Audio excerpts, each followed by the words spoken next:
Voici le Nid du Faucon, un manoir à la campagne que j'avais loué pour l'été. Je suis auteur et j'écris principalement des romans policiers. Mais nulle part dans mes publications, je n'ai relaté des événements aussi étranges que ceux qui ont eu lieu dans ce manoir. J'avais fait venir les domestiques de mon appartement en ville, ainsi que mon intendante, Lizzie Allen, à mon service depuis presque 20 ans. Lizzie? Mademoiselle Cornelia? Le chauffeur est arrivé. Il attend dehors. Écoutez, Mademoiselle Cornelia, les domestiques, ils fomentent une rébellion et ils envisagent de quitter les lieux. Allons, vraiment? Je savais qu'il n'appréciait pas cet endroit, mais j'ignorais qu'il... Enfin, disons que c'était à ce point-là. C'est que les rumeurs circulent à propos de ce tueur que la police surnomme la chauve-souris. Ils savent qu'il a commis une série de crimes dans ces murs l'été dernier. Tout le monde dit que le tueur sera de retour cette année. Et sur quoi se base-t-on pour affirmer ça? Est-ce qu'il a commis un nouveau crime? Non, pas encore, mais qui nous dit qu'il ne le fera pas bientôt. Autre chose encore, vous savez qu'ils ont trouvé une chauve-souris ici récemment. Je parle de l'animal, celui qui vole la nuit. Je le sais, en effet. Regardez ce qu'ils disent dans ce magazine. Le ministère de la Santé déconseille fortement à quiconque de s'en approcher. Certaines auraient la rage. Eh bien ça, alors... Attendez d'entendre le plus beau. Il circule une autre rumeur selon laquelle ce serait la chauve-souris en personne. Je parle du tueur, cette fois, qui aurait lâché des chauves-souris enragées dans toute la région. Oh, c'est parfaitement ridicule. Peut-être. Sauf que le majordome, le cuisinier, son apprenti, ainsi que la bonne d'étage semblent être convaincus. Je ne vais pas perdre mon temps à les raisonner.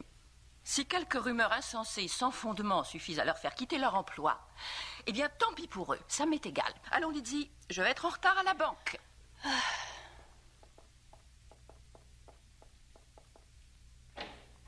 Veuillez nous conduire directement à la banque, Warner. J'ai peur qu'il ne faille se dépêcher. C'est bientôt la fermeture. Ne vous inquiétez pas, mademoiselle Von Gorder.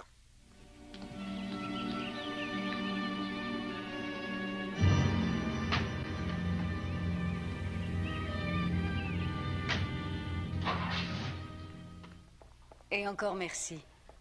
Mademoiselle Von Gorder. Comment allez-vous, Monsieur Bellet? Très bien, et vous? Mais ma foi, très bien également. Vous souvenez-vous de Lizzie Allen? Naturellement, mademoiselle Cher Allen. monsieur. Vous allez passer l'été parmi nous, il me semble. En effet. J'ai loué le Nid du Faucon, la demeure de votre cher président John Fleming. On m'en avait parlé, ça m'avait beaucoup étonné. Pourquoi un problème avec le manoir? Non, ce qui m'étonne, c'est que monsieur Fleming avait juré de ne pas le louer. Ah bon?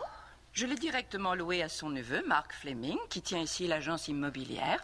Il m'a dit que son oncle serait absent pendant tout l'été. En effet, c'est exact. Monsieur Fleming est dans les forêts du Nord avec son médecin, le docteur Wells. Je vous demande pardon. Dale, j'aimerais vous présenter ma femme. Nous nous sommes mariés à Noël. Ça a dû être très agréable. Ça, oui, je vous le confirme. Ah, la voilà. Chérie. Ma femme, Comment mademoiselle allez-vous? Von Gorder et Allen. Ravie de vous rencontrer, Madame Bellet. Oh, quel honneur! Cornelia Van Gorder. En effet. Oh, vous savez, j'ai lu tous vos romans policiers, du premier jusqu'au dernier. Et j'avoue que j'en aime un plus que les autres. L'étrange morgue du docteur X. Même s'il m'a donné des frissons. Quoi, seulement des frissons? Moi, il m'a empêché de dormir. En tout cas, je suis bien de votre avis. Mademoiselle Corny a frappé fort avec celui-là. Quand vous parlez de mes romans, je vous prierai de ne pas m'appeler Mademoiselle Corny. Excusez-moi, monsieur Bellet. Monsieur Heinz est arrivé pour vous. Ah oui. Je vous demande pardon, mademoiselle. Ne lui signez pas d'autographe? Au contraire, là, je tu ferai à exagères, l'occasion. Victor. Oh, ainsi vous êtes une jeune mariée. Plus tout à fait, j'en ai peur. Enfin, plus depuis Noël, disons. C'est drôle, je parierais vous avoir déjà vu. Eh bien, c'est que je travaillais en tant que secrétaire ici même à la banque. Mais bien sûr, je m'en souviens à présent. Puis-je me permettre de saluer le retour de notre plus célèbre visiteuse? Oh, voilà qui est très gentil de votre part, mais... C'est le lieutenant Anderson. le lieutenant Anderson, mais oui, évidemment. Ce monsieur est le chef des forces de police de cette charmante ville. Voici mademoiselle Allen. Mademoiselle. Ravi, cher monsieur. Le lieutenant Anderson est un de nos habitants les plus actifs. Il est au conseil d'administration de la banque. C'est plutôt pas mal pour un policier. Eh bien, je vois que l'argent du crime profite. Oh, allons, bon, J'ai déjà. beaucoup économisé, si c'est ce que vous voulez dire. La banque va fermer d'une minute à l'autre. Je vous laisse, il faut que j'aille au coffre-fort sans plus attendre. Je vous en prie, passez donc me voir, madame Bellet. Avec grand plaisir. Vous aussi, lieutenant. Entendu. Au revoir. Au revoir. Ce fut un honneur. Décidément, quelle charmante femme. Elle a emménagé hier dans le Nid du Faucon. Un auteur de romans policiers ne pouvait rêver mieux pour ses vacances. Oui, ça c'est certain. Vic, que se passe-t-il? Entrez une minute, tous les deux.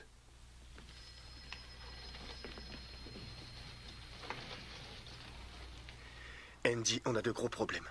Wendell Hines est venu retirer 350 000 $ en bons du trésor et nous avions engagé les titres pour garantir le prêt. Les bons étaient stockés au coffre-fort. Monsieur Fleming et moi, nous sommes les seuls ici présents à avoir accès à ce coffre-fort. Et alors? Les bons du trésor de Hines sont disparus. Et ce n'est pas tout. D'autres valeurs négociables ont disparu.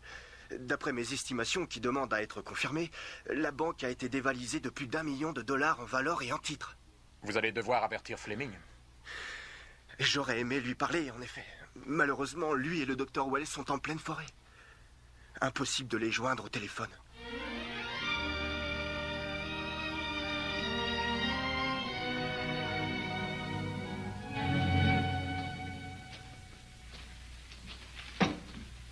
Qu'est-ce que c'était?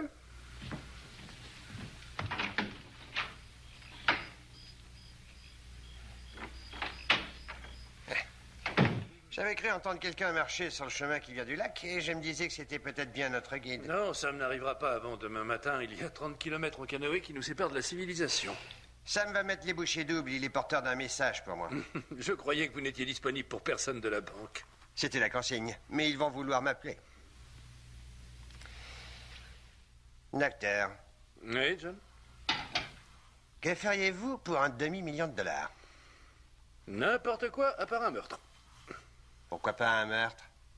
C'est trop d'embarras. Vous trouvez ça trop risqué? Pour un demi-million, assurément.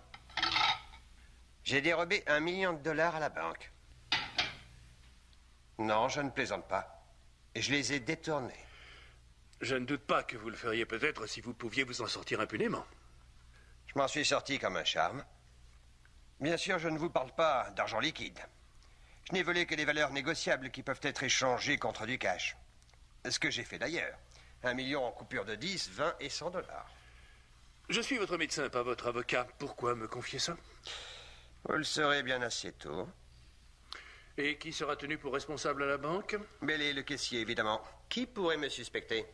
J'aime bien Bailey. Mais pareillement, c'est un type adorable. Et c'est moi qui lui ai donné sa chance. Il s'est trouvé une très gentille femme. Une fille charmante. J'ai été témoin à leur mariage. Où il est, ce million? Dans le caveau familial à Zénith. Dans une crypte, à côté du cercueil de mon père. Je ne vous crois pas, John. Non? Non. Vous oubliez que j'ai longtemps été à votre chevet lorsque vous étiez bien mal en point. Et que vous déliriez à voix haute. Une fois, je vous ai entendu parler d'une pièce dérobée. Où pourriez-vous disposer d'une pièce dérobée à part dans ce manoir que vous avez bâti? Ce monument que vous appelez le Nid du Faucon. Écoutez, il est de notoriété que j'ai des petits soucis cardiaques. Qui serait surpris à la banque de recevoir un télégramme leur annonçant que mon cœur avait lâché? Que j'avais fait une chute d'une grande hauteur ici dans la forêt? Que mon corps était dans un état lamentable?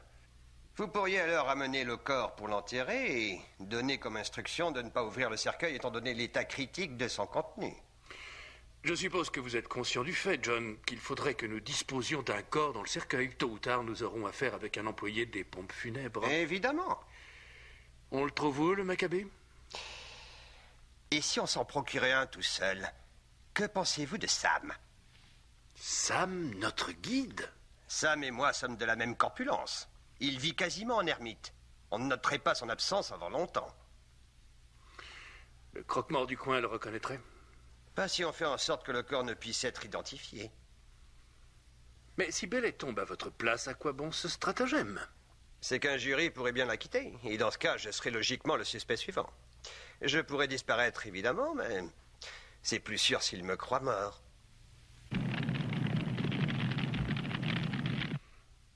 Et si je refuse de marcher dans la combine? Laissez-moi vous dire que ce serait dommage. Vous iriez jusqu'à me tuer? Que pourrais-je faire d'autre? Maintenant que vous savez pour le million, l'accident de chasse, c'est vite arrivé. À vous de voir, docteur. Si vous préférez trouver un autre corps au lieu de Sam, je n'y vois pas d'inconvénient. Il y a un demi-million à la clé pour vous. Je serai à la hauteur. On dirait que ça sent la fumée. Mais vous entendez ce crépitement? Docteur, regardez! Un incendie! Il se propage dans notre direction. Il faut partir d'ici. Par la porte de derrière. Bonne idée. Dès que j'aurai résolu le problème de ce corps qui nous fait tant défaut.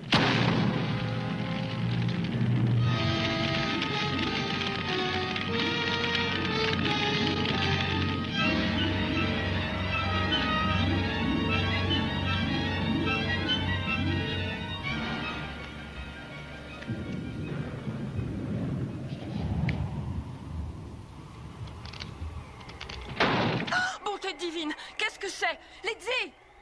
Est-ce que c'est vous? Oui, mademoiselle Cornelia. Je peux vous dire qu'il se prépare un orage comme on n'en a pas vu depuis bien longtemps. Le vent souffle si fort qu'il a presque arraché la porte de ses gonds. Claquement, certaines de mes cartes ont été soufflées dans les airs. Je crois que j'en ai perdu quelques-unes. Ah, attendez, je m'en occupe. Ah, vous avez réussi à trouver le journal? Décidément, ce livreur est une fripouille. Il a jeté le journal sans descendre de bicyclette et a bien vu qu'il avait atterri dans les buissons sans s'arrêter pour autant.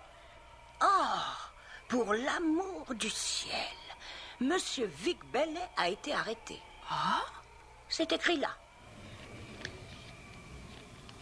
Victor Bailey, le vice-président et le caissier de la banque de Zénith, a été entendu hier matin dans les bureaux du procureur, Alvin Fielding. Il devra répondre du détournement de plus d'1 million de dollars. Je ne peux pas croire que Vic Bailey soit impliqué dans ce détournement. Oh, eh bien, on dirait que notre loueur est de retour parmi nous. Comment ça, notre loueur? Monsieur Fleming. Oh. Le docteur Malcolm Wells est revenu en ville avec le corps de John Fleming, le président de la banque de Zénith, décédé dans un incendie de forêt. Monsieur Fleming sera enterré à 10h dans le caveau de famille vendredi prochain. Eh bien, espérons qu'il n'en ressorte jamais. Qui aurait-il à redouter? Nous sommes dans sa maison, il me semble. Eh bien, depuis qu'il est mort, des événements plutôt étranges se sont produits ici. Quoi, par exemple? Le majordome, le cuisinier et le maître d'hôtel ont dit qu'ils avaient entendu de drôles de bruits durant la nuit. Et la bonne d'étage, elle, jure avoir vu avec netteté un homme déambuler sans visage se dirigeant vers la porte de derrière. Oh, alors c'est donc pour ça qu'ils sont partis en 4e vitesse et qu'au final, je me retrouve seule. Ils n'ont pas osé l'avouer, mademoiselle Corny, mais le fait est, ils avaient peur de rester. Mais vous êtes restée, vous l'avez dit. Vous n'avez rien vu d'étrange? Non. Non, mais même si ça avait été le cas, je n'ai pas peur des fantômes. Ce sont eux qui ont peur de moi. Je n'invente rien, mademoiselle. Je vous jure qu'une voyante m'a dit une fois que mon aura faisait fuir les fantômes. Ah. Mais, par contre, cet homme chauve-souris qui défraie la chronique un peu trop régulièrement, lui, je ne sais pas si je lui ferais peur. Non, je doute que votre aura ait beaucoup d'effet sur lui. Oh, tout Jésus! Non, mais à quoi donc est-ce qu'ils jouent? À les lire, on pourrait croire qu'ils veulent que les gens désertent la région. Pourquoi? Que raconte-t-il à propos de la chauve-souris? Il semblerait qu'il tue tout particulièrement les femmes. Non, mais rendez-vous compte, il en a tué 2 rien qu'en une nuit. Et à chaque fois, ses victimes meurent de la même façon. La gorge tranchée de part et d'autre, comme par des griffes d'acier. Eh ben, un charmant mode opératoire. Il faudra que j'essaie à l'occasion. Dans un roman.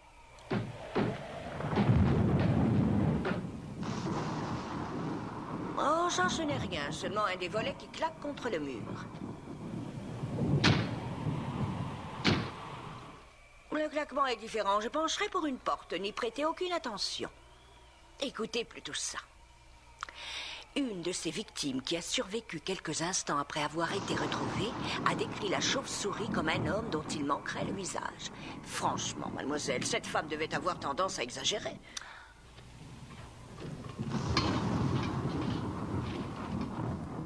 C'est seulement cette tapisserie très lourde qui trône en haut de l'escalier. Un peu de silence, je sais d'où ça vient. Ça me réveille quand le vent souffle le soir. Mais là, on aurait cru entendre quelqu'un descendre les escaliers. Il n'y a personne là-haut pourtant, enfin théoriquement. L'étage est désert. C'est parfaitement courant d'entendre des bruits étranges dans une vieille maison la nuit tombée. Ils disent également que l'homme chauve-souris ne laisse jamais d'empreinte derrière lui. Ma foi, c'est compréhensible. S'il n'a pas de visage, pourquoi voudriez-vous qu'il ait des doigts? Lydie!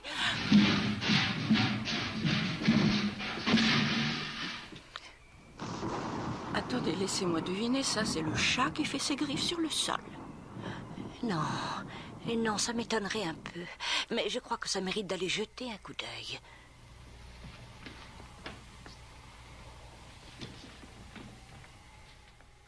Mais enfin, qu'il a fait dévaler les escaliers. Le vent, qui d'autre? Il doit y avoir une fenêtre ouverte là-haut.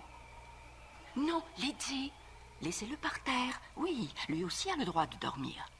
Il reste à espérer que les câbles à haute tension tiendront le coup. Mieux vaut éteindre. Allons vérifier que les fenêtres sont fermées dans le salon. Tirons bien les rideaux et ensuite dans nos chambres. Bien, mademoiselle.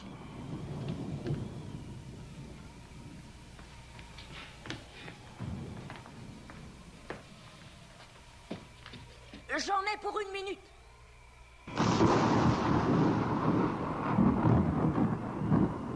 Ah, Madame Corley! Quoi? Oh mon Dieu! Qu'est-ce qu'il y a? Que se passe-t-il? Quand je suis sortie chercher le journal, j'avais bien entendu ouvert le loquet et j'ai oublié de le refermer une fois rentré. Il est là, dehors. Il a essayé d'entrer. Il a bien failli vous trancher la gorge. Oh, mais il a échoué. Il est toujours à l'extérieur. Tout cela grâce à vous. Allez, calmez-vous. Est-ce que vous voulez que j'appelle la police? Non, non, je ne vous lâcherai pas, mademoiselle Corny. Est-ce que ça va? Oui, madame, ça va. Ça peut aller. Bon, d'accord.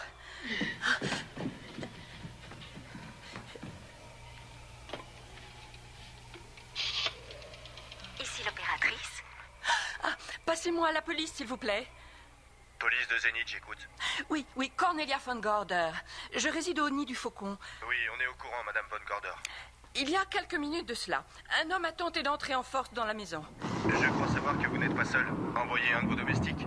Je n'ai plus personne, à l'exception de mon chauffeur. Et il a sa journée, il revient demain matin. Ce qui fait que nous ne sommes que 2 cette nuit. En fait, nous allons nous enfermer dans ma chambre.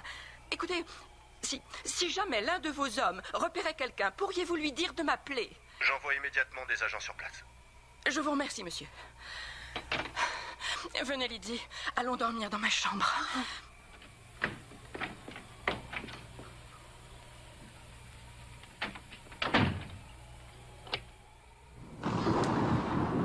Voilà, je crois que nous voilà bien barricadés. Nous sommes à l'abri du danger. Cette porte a l'air plutôt solide. Aussi solide que la porte d'un caveau.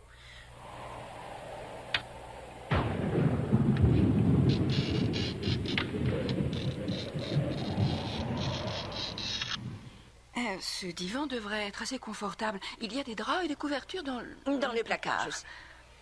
Alors, voyons un peu ça.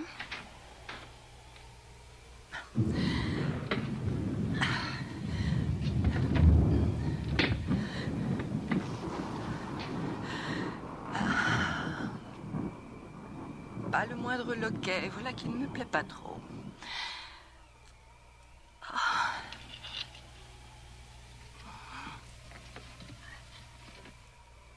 Et qu'est-ce que c'est que ça? Ça, ma petite dame, c'est un système d'alarme. Si quelqu'un essaie d'ouvrir ce vasistas, ceci tombera par terre. Et nous serons donc alertés.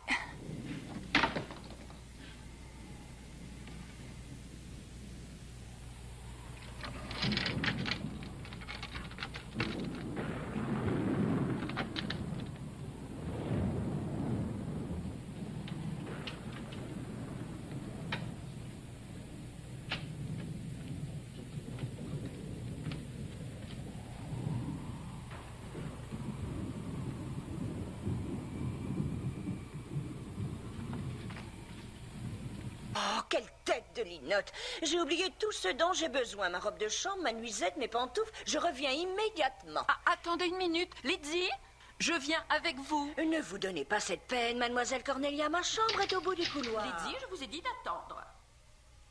Tout va bien se passer. Ça me prendra que quelques secondes. Rentrez, Lydie. Allez, vite.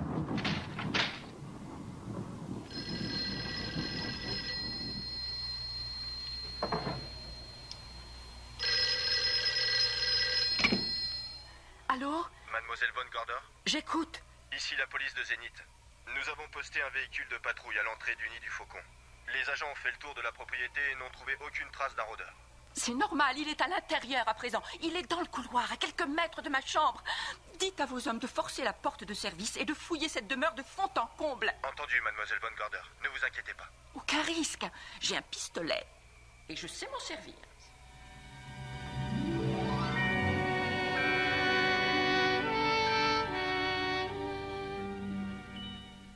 Oh, essayez de vous détendre. Allons, Lizzie. Les policiers ont été très consciencieux. Ils ont cherché partout, n'ont trouvé personne. Peut-être, mais nous l'avons vu toutes les deux, cet individu. Vous avez raison, et alors? Ça veut seulement dire qu'il s'est échappé. Il y a 2 agents en faction à l'extérieur, alors dormez donc sur vos 2 oreilles. Nous sommes absolument hors de danger.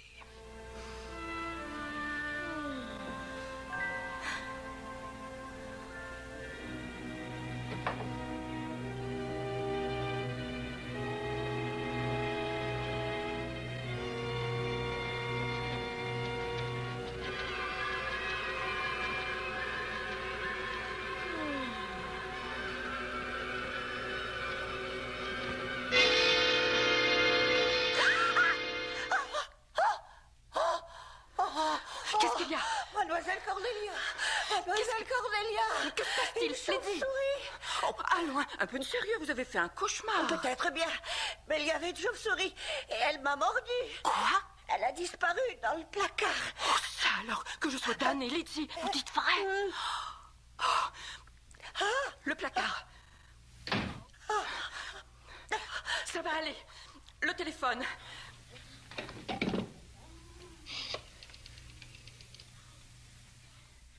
Monsieur l'opérateur, mettez-moi en relation avec le docteur Malcolm Wells, le plus vite possible. Je l'ignore, son numéro, je n'ai pas de bottin ici. Mais il s'agit d'une urgence. Passez-moi son cabinet, s'il vous plaît. Oh, Dieu du ciel, ne me dites pas que je vais attraper la rage. Allô? Allô?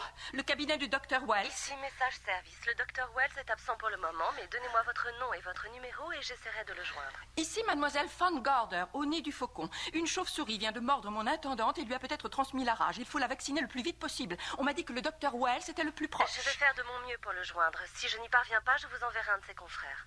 À la bonne heure, merci beaucoup. Oh, on l'a déjà appelé. Espérons que ce n'est pas un accouchement. On serait dans de beaux draps, ça dure parfois longtemps, ces choses-là. Ça ne m'a jamais posé de problème. Oh, Lizzie, vous n'avez jamais mis au monde. C'est bien pour ça que ça ne m'a jamais posé de problème. Oh, c'est douloureux, on dirait. Oui, un peu.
Docteur Wells? Vous êtes là, docteur?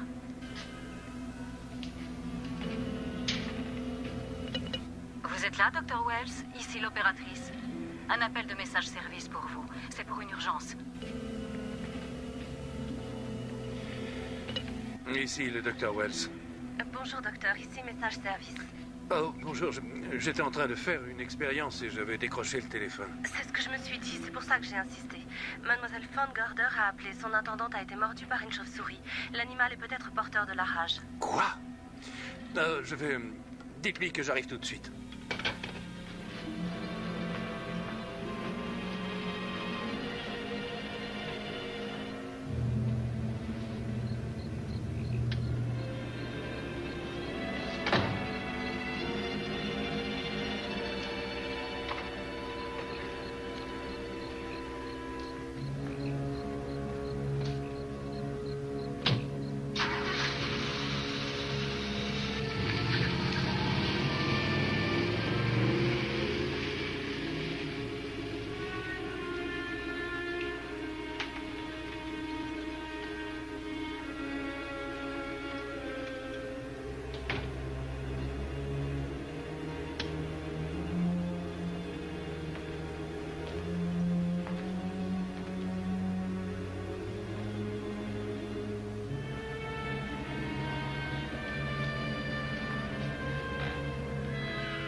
Qui est là? C'est le docteur Wells. Entrez donc. Bonsoir. Je suis tellement contente qu'ils aient finalement pu vous joindre. Oui, je suis passé à mon cabinet juste après votre appel. Comment va votre intendante? Est-ce qu'elle souffre beaucoup? Non, elle va plutôt bien. La chauve-souris s'est échappée? Non. Ah non, je crois bien qu'elle est toujours dans ma chambre. Tant mieux, j'aimerais l'examiner. Et voilà, mademoiselle Allen, vous vous sentez mieux? Docteur, est-ce que oui ou non j'ai la rage? Ça, je ne le saurais qu'après avoir examiné la cervelle de la chauve-souris au microscope. Cette horreur volante a une cervelle? C'est un animal très complexe. Où se trouve-t-elle? Je crois que la petite chérie s'est réfugiée dans le placard. Je crois que vous n'auriez pas dû louer ce manoir, mademoiselle Von Gorder. Et pourquoi, docteur? Eh bien, loin de moi l'idée de vous faire peur outre mesure, mais... Oh, après ce qui s'est passé, je suis vaccinée contre la peur. Je comprends tout à fait, ça a dû être traumatisant.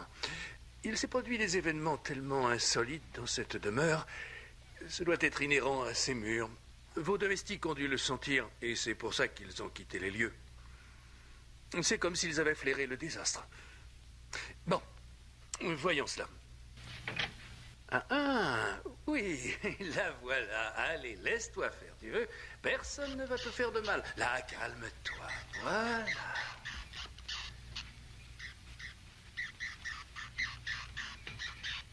Elle paraît tout à fait normale, aucune pathologie apparente. Ah, voilà qui est rassurant. Je commençais à sérieusement m'inquiéter. Ma foi, c'est bien naturel. Son aspect extérieur ne présente à première vue aucun signe d'affection. Décidément, on peut dire que vous l'avez échappé belle. Vous allez prendre un comprimé que contient ce flacon et je vous garantis que vous passerez une bonne nuit. Je passerai vous voir demain matin. Vraiment, merci pour tout, docteur. Restez donc, je saurai retrouver la porte. Oh, je n'en doute pas, mais je descends avec vous. Non. Pensez qu'une fois que j'aurai passé la porte, il vous faudra remonter toute seule. Oh, je devrais y arriver. Je suis armée à présent. Êtes-vous sûr de pouvoir vous servir de ceci sans vous crever un œil? Oh, docteur, il y a un pistolet dans chacun de mes romans.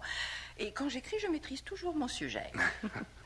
Fermez la porte, Lizzie. Bien, mademoiselle. Bonne nuit, docteur. Un accident? Non, un très violent courant d'air. Oh. Enfin, je crois.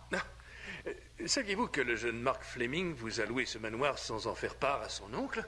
Non, je l'ignorais. Tout ça importe peu maintenant. John Fleming est mort et Mark est son héritier. Mais si John était encore en vie, il vous conseillerait de quitter les lieux, mademoiselle. Vous croyez? Oui. Cet endroit a invariablement porté malchance à ceux qui l'ont occupé. Allez, bonne nuit. Bonne nuit, docteur. Qui va là? Quelqu'un de bien innocent, docteur. Ah, c'est Andy. Oh. Oui, c'est bien moi, mademoiselle Von Gorder. Bonsoir, lieutenant. Il y a quelqu'un de malade? Mon intendante s'est fait mordre par une chauve-souris. Oh. Était-elle enragée? Ça, je n'en serais sûr qu'une fois de retour à mon labo, j'ai capturé l'animal. C'est arrivé à l'intérieur? Oui, dans ma chambre. Et comment est-elle entrée? Une chauve-souris peut entrer de bien des façons dans une maison. Vous êtes expert, on dirait. J'ai remarqué cette ouverture dans la porte tout à l'heure. Ça alors? Ce qui a permis à notre soi-disant chauve-souris de s'introduire.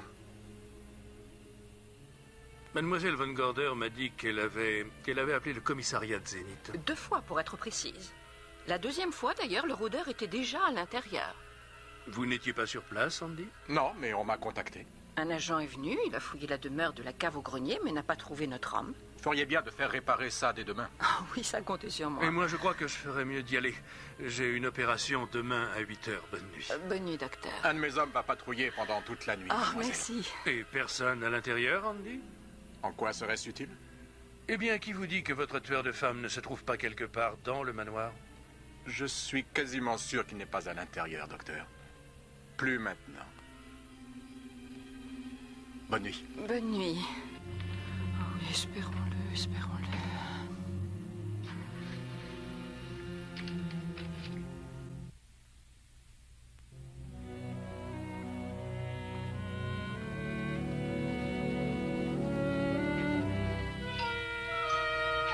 Oh, bonjour Andy. Bonjour, Marc. Eh bien, mes félicitations. Je vois qu'on ne connaît pas la crise dans l'immobilier. Nouveaux locaux, nouvelles décorations. Un nouveau contrat. Vous trouvez ça comment? Ça n'a pas l'air bon marché.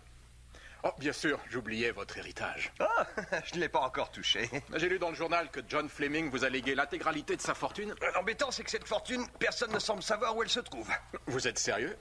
Tout ce que mon oncle a laissé sur son compte en banque, c'est un peu plus de 200 $. Quant à son coffre, il était vide. Si on ne retrouve pas bientôt ce million, ça risque aussi de m'arriver. Et pourquoi ça? J'ai investi toutes mes économies dans des parts sociales de la banque. Et la commission ne déclarera l'établissement solvable qu'à la condition qu'on retrouve les valeurs négociables. Du coup, les actionnaires ont voté une motion pour mettre certains de nous à l'écart. Ça devait arriver dès que les valeurs ont été converties en cash. Si je ne retrouve pas cette somme d'argent, je suis ruiné. Où allez-vous orienter vos recherches? Ici, à Zénith. Vous croyez que votre oncle serait parti chasser avec 1 million? Vous soupçonnez mon oncle John? Et pourquoi, Andy? C'est lui le fondateur de cette banque. Ce serait comme piller le caveau de famille. Il n'en serait pas capable? Ah non. Et puis d'ailleurs, ce sont les empreintes de Vic Bailey qu'on a retrouvées. Celles de mon oncle n'étaient pas sur le coffre, il me semble. Il les a simplement effacées. Et la défense pourra le prouver? Ils s'y emploieront. Judy Hollander, la secrétaire de Victor Bailey, va comparaître. Tout le monde dit que son témoignage pourrait bien influencer le jury de façon déterminante. Ah, ça... Son influence sur moi n'est plus à prouver. Judy est un ange. C'est de celui-là que nous parlions, Judy. C'est votre dernier roman? Il vient tout juste d'être publié. Gardez donc cet exemplaire, si vous voulez. C'est une première édition et en plus elle est signée. C'est la moindre des choses. Merci du fond du cœur. Voulez-vous que je serve le thé, mademoiselle Von Gorder? Oui, s'il vous plaît, Warner. Entendu. Ma foi, vous avez trouvé de nouveaux domestiques, on dirait. Oui, effectivement. Comment les avez-vous convaincus de s'installer au manoir? Jane Patterson, ma nouvelle servante, connaît ces murs mieux que quiconque, docteur. Ah. Elle travaillait pour John Fleming. Quant à Warner, eh bien, c'était mon chauffeur. Un chauffeur qui devient majordome? Je sais, c'est incroyable. La polyvalence fait tellement défaut de nos jours. Avez-vous contacté un plombier, Warner? Il ne pourra pas venir avant 3 jours, madame. Mais ce tuyau fuit comme ce n'est pas permis au sous-sol. Dans 3 jours, nous serons inondés. Le tuyau ne fuit plus dans l'immédiat. Ces canalisations seraient-elles dotées d'intelligence? Non, pas tout à fait. J'ai bouché le coude d'où provient la fuite temporairement. Boucher le coude, vous dites? Et où donc avez-vous appris à faire ça? Depuis la nuit des temps, l'eau tombe du ciel abondamment et l'homme a dû apprendre à se maintenir au sec. Est-ce que vous auriez besoin d'autre chose, mademoiselle Von Gorder? Non, pas pour le moment, Warner. Très bien, madame. Avouez que c'est un sacré personnage. Depuis combien de temps travaillait-il pour vous en tant que chauffeur? À peu près 3 mois. J'espère pour vous qu'il n'a pas de casier judiciaire. Ma chère Dale, il est de mon devoir de vous rappeler que peu de temps avant de décéder, John Fleming m'a dit qu'il aimait votre mari comme son propre enfant. Si Fleming ne nous avait pas quittés, il se battrait comme un lion pour prouver l'innocence de Vic. Et M. Fleming pourrait-il prouver son innocence? Mademoiselle Von Gorder, se pourrait-il que vous en doutiez? Ça se pourrait bien. En tout cas, j'attendrai le témoignage de mademoiselle Hollander pour l'exclure. Oh. Vous savez quelque chose qu'on ignore encore, Judy? Quelque chose que j'ai vu de mes propres yeux. Elle n'est pas autorisée à en dire davantage. Mon enfant, loin de moi l'idée de la faire parler. Mais imaginons juste un instant que Fleming a en effet volé $1 million.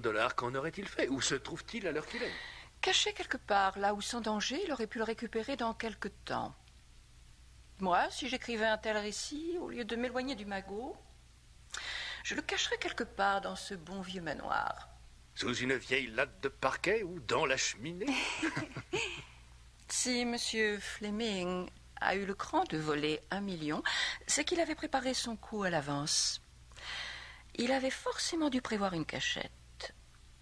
Et peut-être même lors de la construction du manoir. J'ai loué cette bâtisse par l'entremise de Mark Fleming, son neveu. Et je me demande s'il n'aurait pas les plans par hasard. Je lui demanderai. Excellent. Lady, apportez le téléphone à Madame Bailey. Demandez-lui maintenant. Oh, son numéro est Summit 75 37. Oui, c'est ça. Merci, Lydie. Summit 75 37. Ça marche bien, Andy. J'aurais tort de me plaindre. Qu'est-ce que je disais? Encore un acheteur potentiel. Mark Fleming, j'écoute. Oh, bonjour, Dale. Attendez une minute, je vais voir ce que je peux faire. C'est Dale Bailey, elle paraît agitée. Mademoiselle Von Gorder veut savoir si j'ai encore les plans du nid du faucon. Que peut-elle bien vouloir en faire? Il y a fort à parier qu'elle soupçonne votre oncle d'avoir caché le butin sur place. Vous les avez, ces plans? Ils doivent forcément se trouver dans le manoir. Mais oui, bien sûr, il y a bien un endroit où mon oncle aurait pu les ranger. Où exactement? Je crois me souvenir qu'il en avait parlé il y a longtemps, mais où ça se trouve précisément, ça je l'ignore. De toute façon, je vois toujours mal mon cher oncle voler 1 million. Mais si je retrouve ces plans, je vous le ferai savoir. Allô, Dale? Écoutez, j'avais encore des culottes courtes la dernière fois que j'ai vu ces plans, mais je passerai ce soir, on les cherchera ensemble. Bien, merci Marc, nous vous attendrons. D'après lui, les plans seraient quelque part dans la maison. Il va passer ce soir. À la bonne heure. Dale et Judy vont rester pendant le week-end.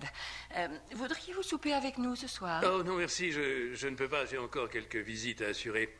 Vous savez, si Judy, en témoignant, s'apprête à innocenter Vic Bailey en portant l'accusation sur Fleming, nous ne serons pas les seuls à conclure que le magot est caché ici quelque part. Ne parlez à personne de votre comparution avant le moment où vous serez à la barre. Je ne dirai pas un mot. Judy, vous êtes la sagesse incarnée, ce qui ne fait qu'ajouter à votre charme. Je vous laisse, mesdemoiselles. Au revoir, Dr. Bonne Wells. soirée. Allons, venez, voulez-vous?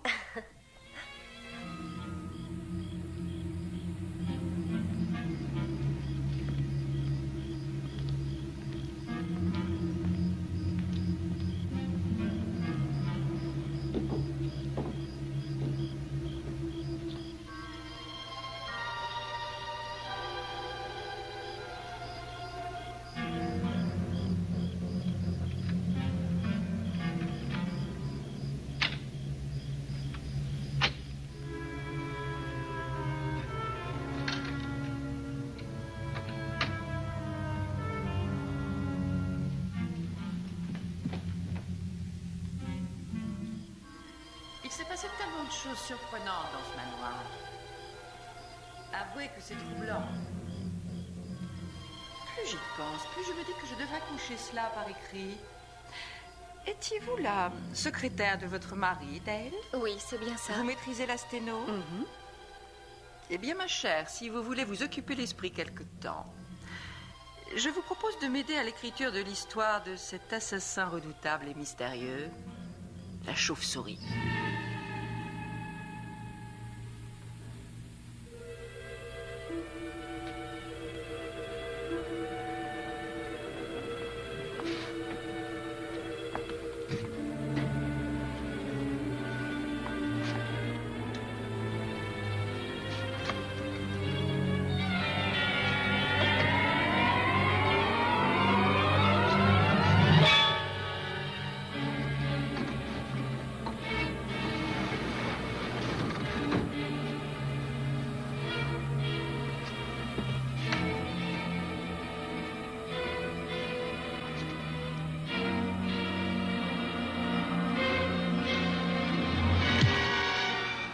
J'espère que ça vous a plu. Ah oui, C'était vraiment délicieux. Je vous remercie.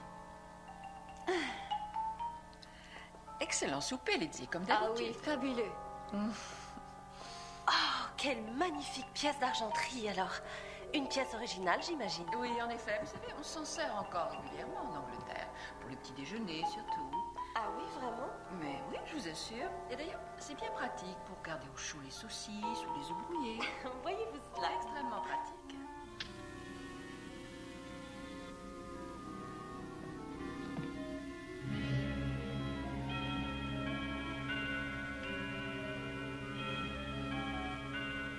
Ça alors, cette horloge n'avait pas sonné depuis 10 ans, si j'en crois à ce que Mark Fleming m'a raconté. Pourquoi est-elle décollée du mur? C'est bizarre. Ça, je l'ignore. Quelqu'un a dû la déplacer.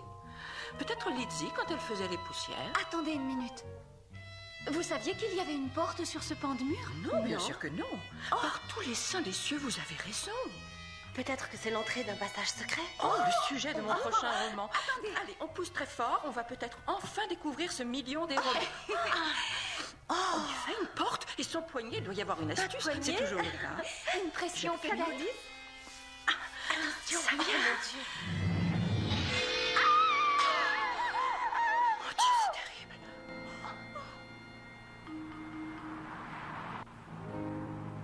Appel véhicule numéro 11. Véhicule numéro 11. Rendez-vous au nid du Faucon immédiatement. On nous signale un homicide. Entendu. Je me rends au nid du Faucon. Contactez donc également le Dr. Wells, qu'il vienne immédiatement sur place. Tenez.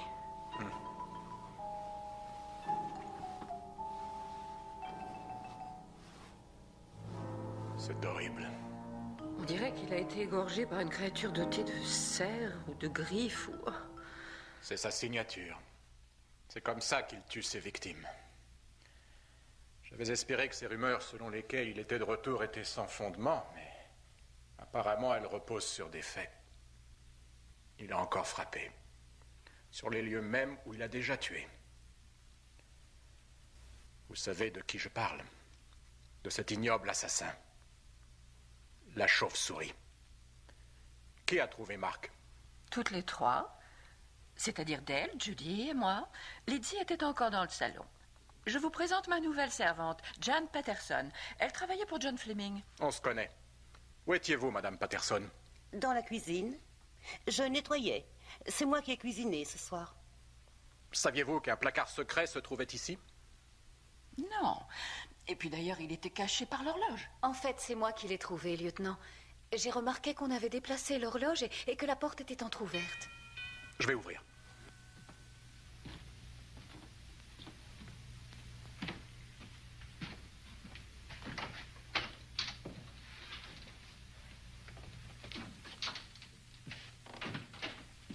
Qui est-ce?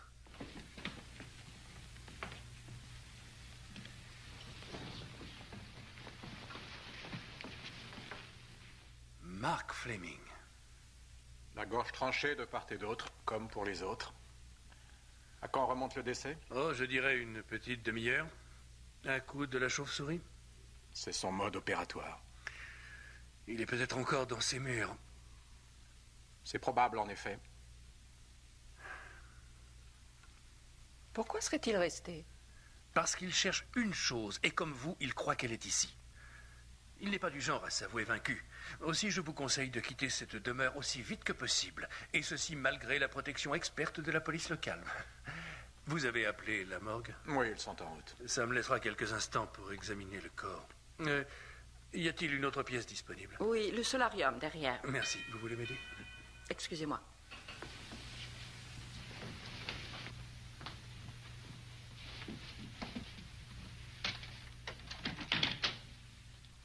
Oh, Warner, où étiez-vous passé? Eh bien, madame sait que... il y a eu un accident? Dites plutôt un meurtre.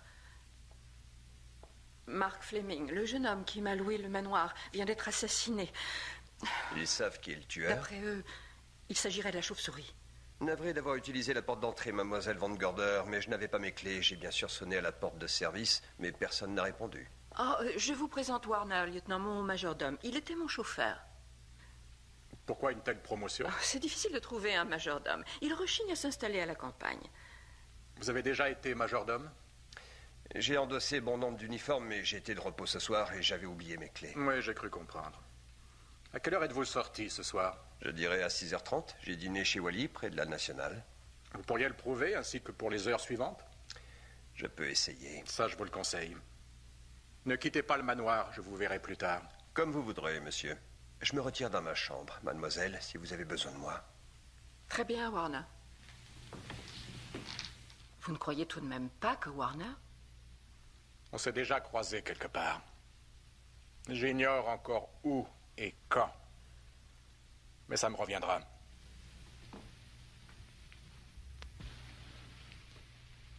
Une équipe d'experts va bientôt arriver. Ils vont relever des empreintes et prendre des photos.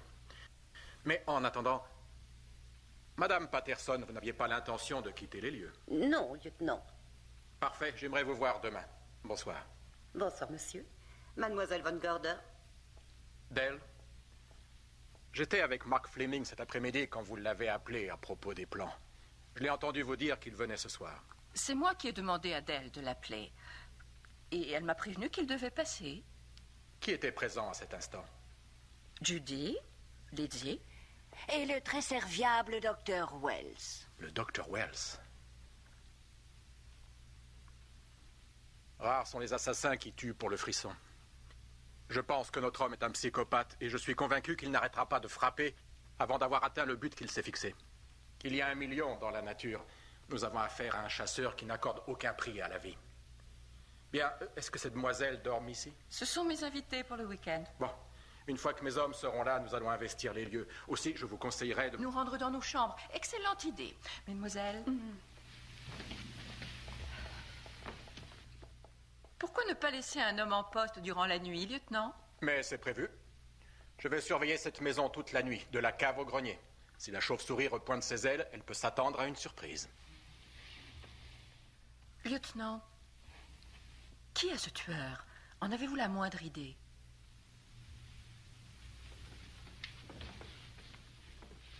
C'est peut-être n'importe qui. Nous avons bien un mince faisceau d'indices, mais rien qui puisse tenir devant un jury. J'ai peur que notre homme soit étranger au monde des criminels. C'est peut-être un commerçant, un avocat, un médecin, un chercheur, quelqu'un d'éminent et de haut placé.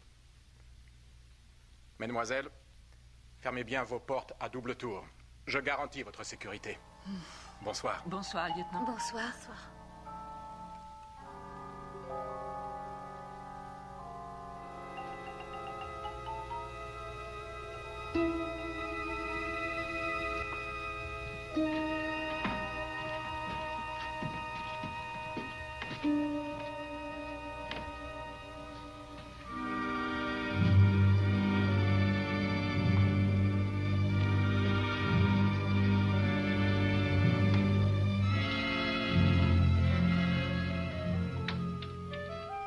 Pauvre Marc.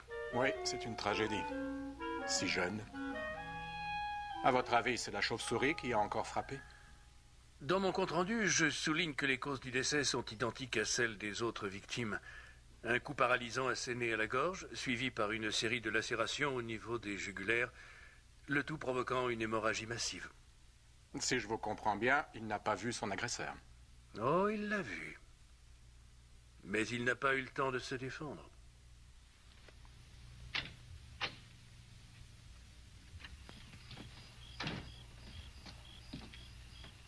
Vous restez cette nuit, Andy? Je vais m'assurer que tout est fermé à clé, mais je reviendrai demain matin à la première heure. Et ni la neige, ni le crachin, ni le soleil accablant des longues journées d'été ne devaient interrompre la quête de ces guerriers valeureux. Certains risquent d'être sous le choc quand la lumière sera faite. Oui, on peut s'y attendre. Bonsoir, Andy. Soyez vigilant. Bonsoir, docteur.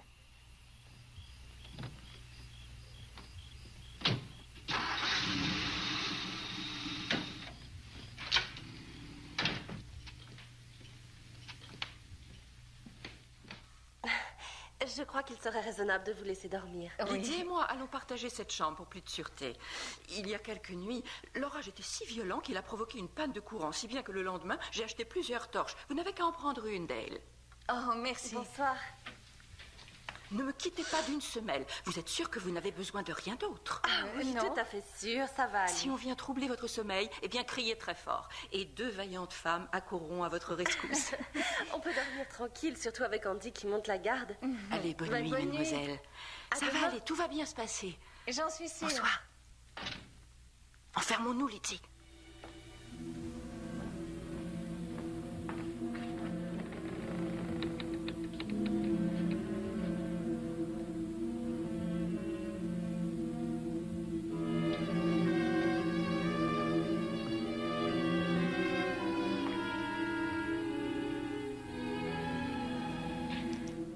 Ça m'étonnerait que j'arrive à fermer l'œil. Et moi, pareil. Je n'arrête pas de revoir ce pauvre Mark Fleming, nous fixant du regard. Je croyais que quand les gens mouraient, ils fermaient les yeux, comme pour s'endormir. Ne pense plus à ça. Je suis sûre que tu y penses toi aussi. Non, en fait, je pensais à mon pauvre mari qui dort en prison cette nuit.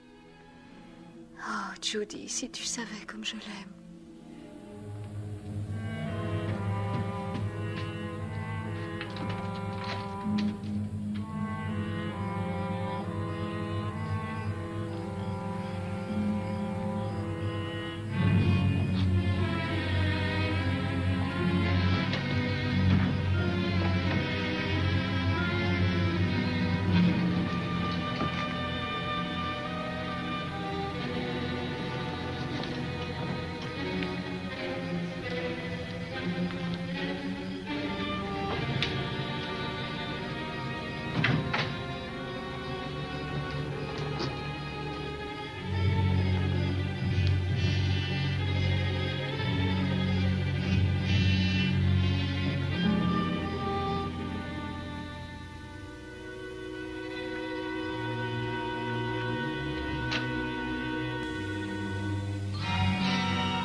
viennent ces coups, Dale? Ah, aucune idée. J'étais déjà pratiquement endormie. L'espace d'un instant, j'ai cru que c'était un cauchemar. Ça vient de quelque part à l'intérieur. Du 2e étage, je dirais même. Pas tout à fait au-dessus de nous, mais plutôt au-dessus des chambres côté entrée.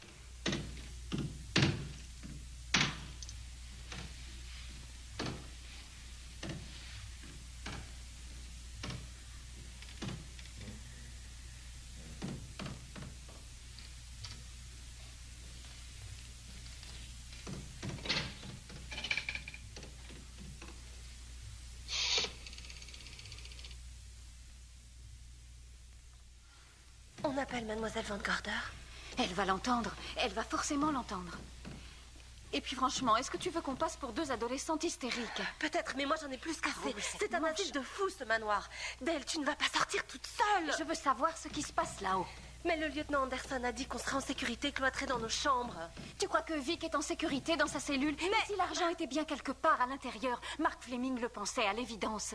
C'est peut-être ça que quelqu'un cherche en ce moment. Pour l'amour du ciel, Lady, ne me dites pas que vous n'entendez pas ces coups de bélier. Lady, réveillez-vous immédiatement. La ligne intérieure et les câbles téléphoniques extérieurs ont été sectionnés. Impossible d'appeler à l'aide. Où diable se trouve le lieutenant? Oh, mais qu'est-ce que j'en sais? Il a dû lui arriver quelque chose. Allez, enfilez votre robe de chambre. Dale, je t'en supplie, ne va pas là-haut. Il le faut, l'avenir de Vic est en jeu. Toi, tu restes ici. Ah, non, je ne te laisserai pas y aller seule.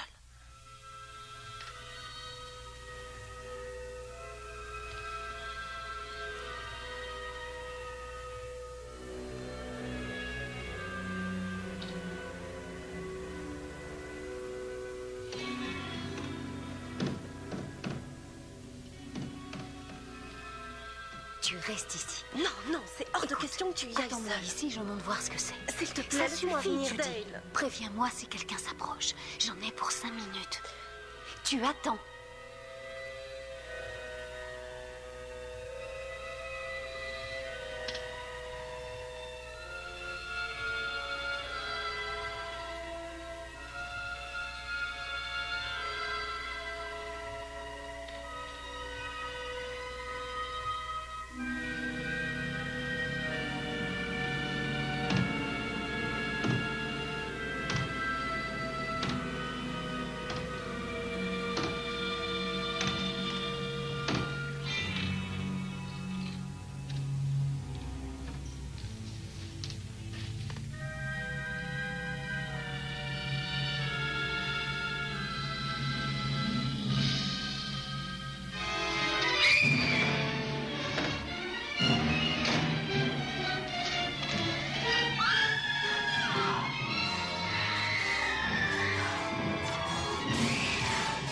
Lâchez-la tout de suite, assassin!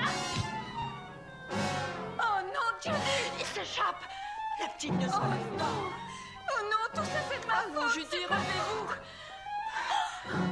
Oh, Judy! Oh non, la pauvre enfant est morte. Non, pas Judy. Oh, laissez-moi avec elle, mademoiselle. Prenez-la. Oh, Dale! Dale! Pauvre petite fille. Allons.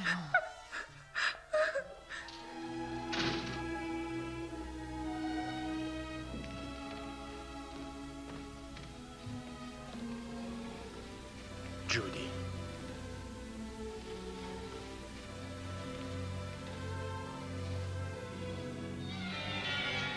La chauve-souris? Oui, évidemment.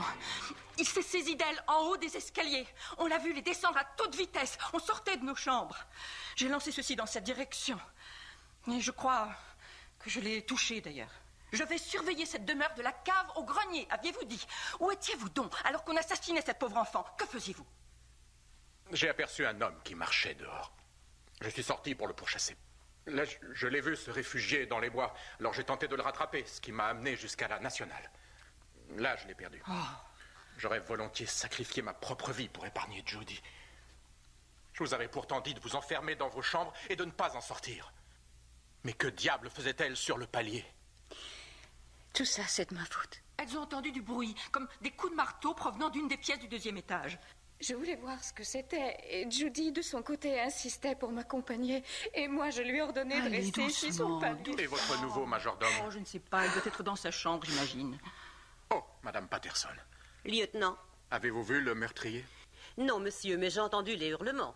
J'ai voulu réveiller Warner. Nos chambres sont en face l'une de l'autre. Mais il n'était pas dans la sienne. Son lit n'était pas défait. Si les cris ont réveillé Madame Patterson, Warner aurait dû les entendre. Vous avez raison, monsieur. Je les ai entendus. Ravi de l'apprendre. Alors, où étiez-vous? J'étais dehors, près des bois. On a tué Mademoiselle Hollander. Oh, non. Allons, bon. Ça vous surprend? Vous êtes sous le choc? J'ai vu mieux comme performance d'acteur. Mais maintenant, je me souviens de toi. Tu ne t'appelles pas Warner. J'ai un avis de recherche avec ta photo au bureau. Il n'y a pas si longtemps que ça, la police de Chicago te recherchait pour cambriolage. Encore exact, monsieur. Ils m'ont trouvé, on m'a jugé, j'ai prouvé mon innocence et j'ai été acquitté. Disons que tu t'en es tiré cette fois. Où étais-tu quand on a tué cette pauvre enfant? Je vous l'ai déjà dit, monsieur, dehors. Pourquoi exactement? Je vous suivais, figurez-vous. Je vous ai vu quitter le manoir, vous sembliez suivre quelqu'un, je me suis dit que vous auriez besoin d'aide. J'ai suivi le faisceau de votre torche jusqu'à la lisière. Puis il a disparu. Et tout à coup, alors que je scrutais péniblement l'obscurité, on m'a violemment frappé au niveau de la tête. Quand j'ai rouvert un œil, j'étais au milieu des buissons et j'ai alors compris qu'on m'avait assommé. J'aurais adoré qu'on t'assomme. Comme ça, on t'aurait retrouvé le visage encore masqué. Tu étais ici même, à l'intérieur, et avec ce tisonnier, tu t'es acharné comme une bête sauvage sur cette malheureuse. Non, je vous défends de m'accuser. Je ne suis pas une bête. Je n'ai tué personne, j'en serais incapable. Changez de bouc émissaire.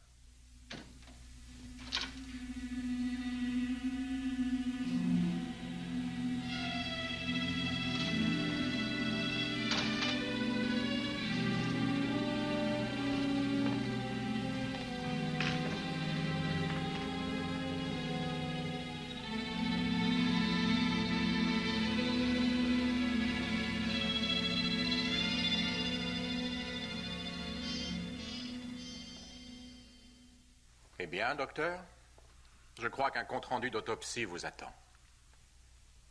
La chauve-souris a encore frappé. Pourquoi donc êtes-vous revenu, docteur?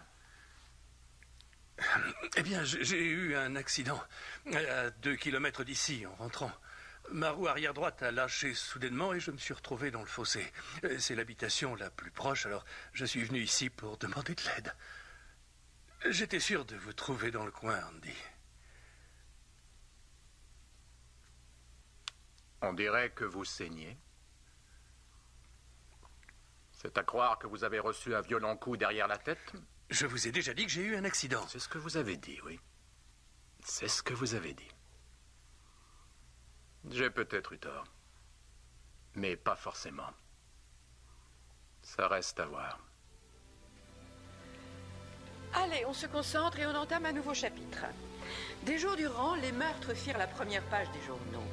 Le lieutenant Anderson et ses hommes passèrent la demeure au peigne fin, sans succès. Warner n'avait pas fait l'objet d'une arrestation, mais on le suivait dans ses moindres déplacements. La nuit, à l'exception d'un inspecteur en poste dans le manoir, la police et les journalistes nous laissaient enfin tranquilles. C'est durant une de ces nuits que, sans en informer Lizzie ou qui que ce soit d'autre, je me mis en tête de mener mes propres recherches.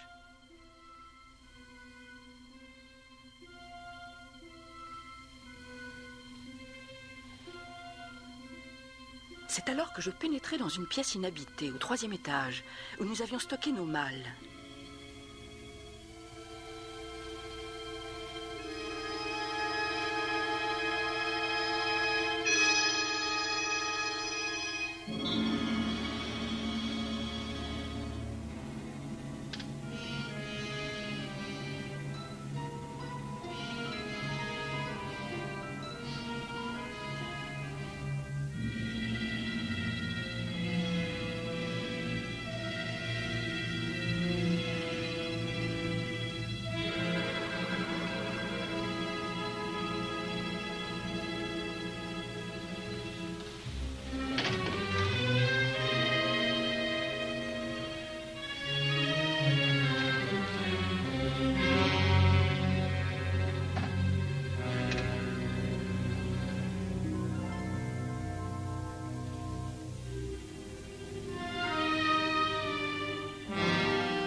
Les mains bien en l'air.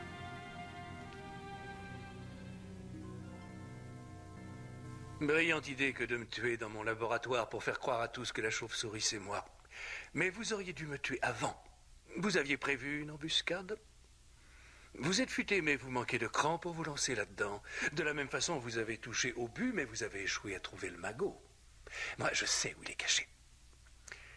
Et quand vous serez mort avec cet aveu posé sur la poitrine, je vais aller le chercher et vivrai riche jusqu'à la fin de mes jours.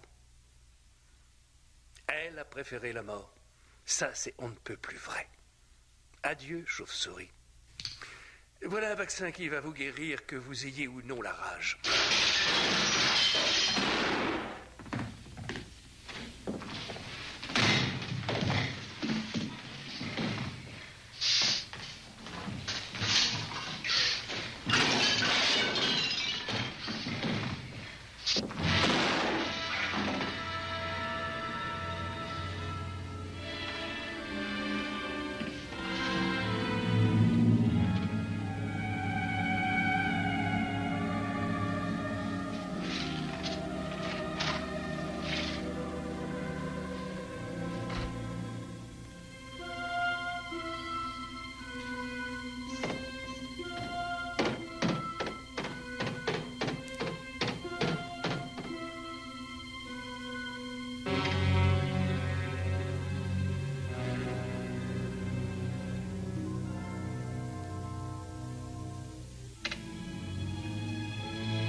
Ça alors, c'est étrange.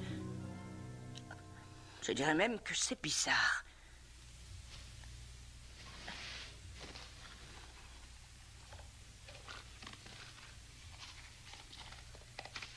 Mademoiselle Cornelia?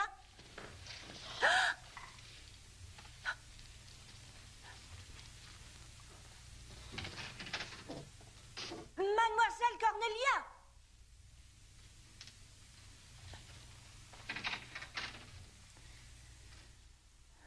Allons, que peut-elle bien faire hors de sa chambre à une pareille heure de la nuit?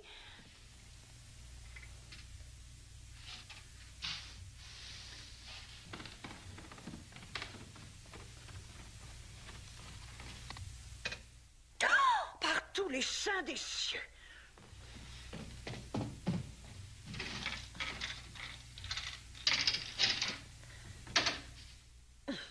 C'est purement scandaleux.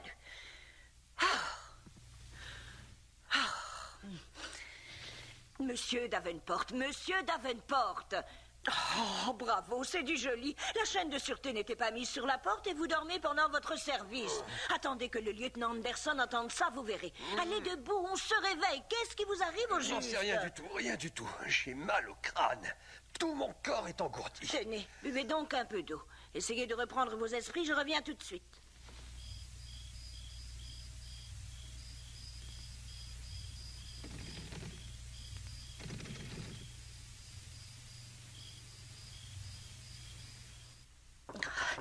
Ouvrez, voulez-vous, c'est moi, Lizzie.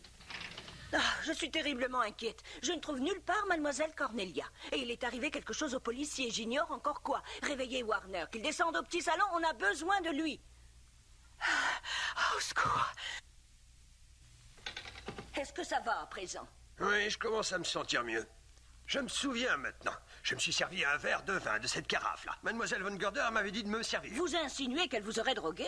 Quelqu'un l'a fait, en tout cas. Quelqu'un qui savait que j'étais de service. Et qui vient aussi d'enlever Mademoiselle Von Gorder. Je l'ai cherchée partout dans la maison, dans toutes les pièces, de la cave au grenier. J'ai demandé à la servante d'appeler Warner. Le lieutenant Anderson veut être mis au courant. Allô? Ici Davenport, au nid du faucon. On a des problèmes. Pour commencer, on m'a drogué. Oui. J'ai perdu connaissance, on a dû en profiter pour enlever Mademoiselle Von Gorder. Oui. Appelez donc Anderson et prévenez-le. Il n'est pas chez lui. Où est-il? Sur une affaire? Quelle affaire? Le docteur Wells. Est-ce que vous avez d'autres détails? Allons, dépêchez-vous, il faut retrouver Mademoiselle Cornelia. À l'aide. Entendu. Le lieutenant Anderson est sur une autre affaire. On a retrouvé le docteur Wells mort à côté de son garage. On l'a tué. Le docteur Wells? Il y a quelque chose d'étrange dans son assassinat, mais le central ne veut pas s'étendre.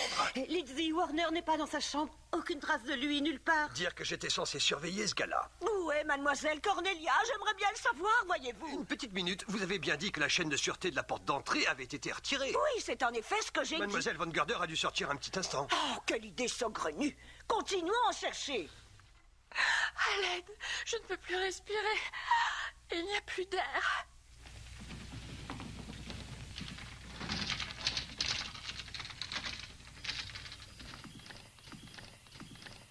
Mademoiselle Cornelia!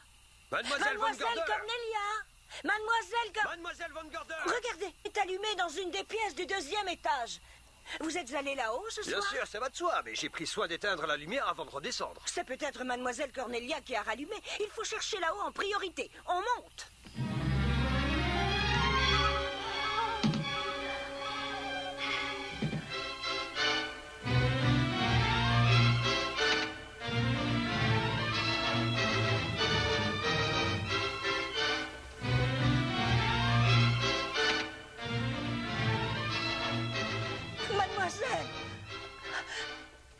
Mademoiselle Cornelia!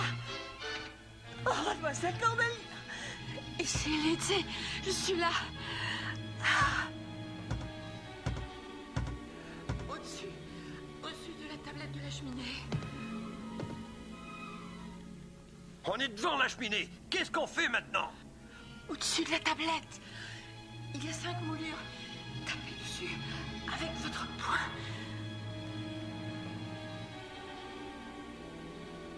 Et sur quelle moulure exactement, mademoiselle? Je n'en sais rien. Je ne peux plus respirer. Sur quelle moulure faut-il taper, mademoiselle Von Gorder? Ah, il faut taper dessus, peu importe de savoir sur laquelle. Essayons-les toutes.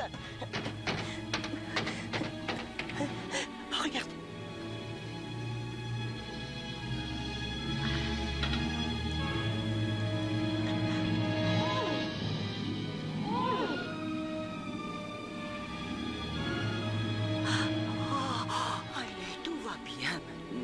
Tout va bien, mademoiselle. Lizzie est là.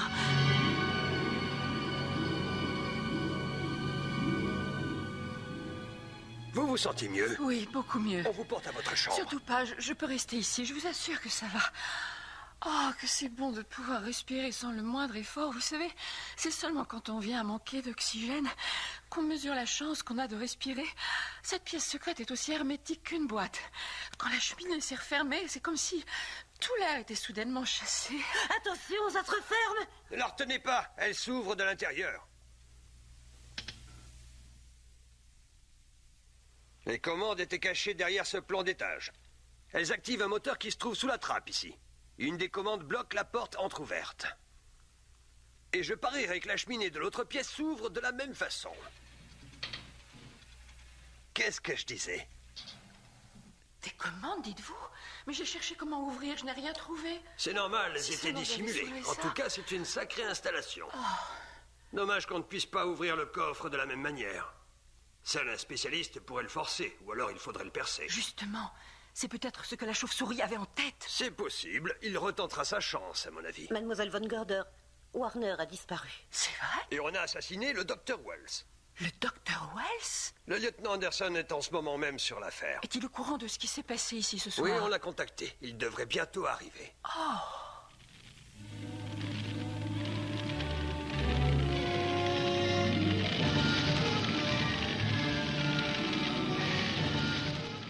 D'où vient ça, car Mademoiselle Von Gorder, le garage est en feu. Faut intervenir. Lizzie, allez éteindre dans l'autre pièce. Vous allez où comme ça? Prévenir les pompiers. Personne ne doit bouger d'ici. Mais mademoiselle, et le garage alors? Eh bien qu'il brûle, surveillez l'escalier. Ce feu n'est qu'une diversion pour nous faire sortir de la maison. Vous faire sortir de... Vous croyez que c'est un coup? Mais oui, c'est la chauve-souris, évidemment. Maintenant qu'on a éteint, il croira qu'on a vidé les lieux et qu'il n'y a plus personne. Il va tout de suite rappliquer. Tout comme le lieutenant. Ça, j'y compte bien. Mais un peu tard, j'en ai peur. Et la chauve-souris nous tuera si on croise son chemin. Il faut se montrer plus malin que lui.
Vous seriez plus en sécurité en bas. Je vais m'occuper de lui. Les autres descendent, mais moi, je ne bouge pas d'ici. Bon, d'accord. Mais alors, cachez-vous.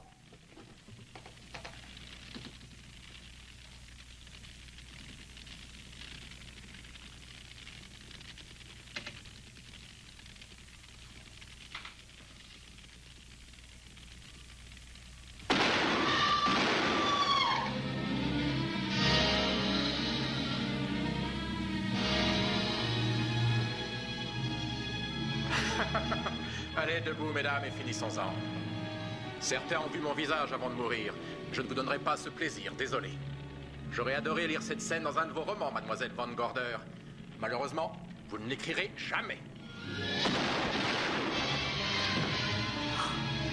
Ce monstre n'était autre que Warner, j'en étais sûre. Vous vous méprenez, mademoiselle Allen. Warner? Je déteste être soupçonné de meurtre, mademoiselle Van Gorder. Je me rendais à l'aéroport, mais une fois à mi-parcours, j'ai changé d'avis et rebroussé chemin. Je crois que j'ai bien fait.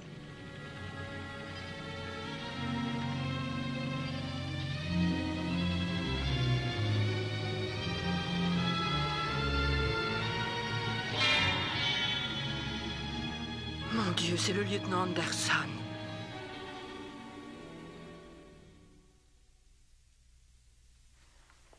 Eh oui, c'était Anderson. Il avait découvert l'antichambre secrète et s'apprêtait à y pénétrer afin de forcer ce maudit coffre-fort. Nous trouvâmes l'argent volé, 1 million en coupures de 10, de 20, de 100 dollars. Ce vieux philo dandy. Tous ces milliers de dollars volés, détournés, recyclés en bons porteurs. En voilà une façon audacieuse de cacher des gains mal acquis. Et avec quel aplomb avec ça, toujours tellement respectable. Mais la morale de l'histoire, c'est que même si vous regorgez d'audace, la loi et l'ordre vous rattraperont. Oh.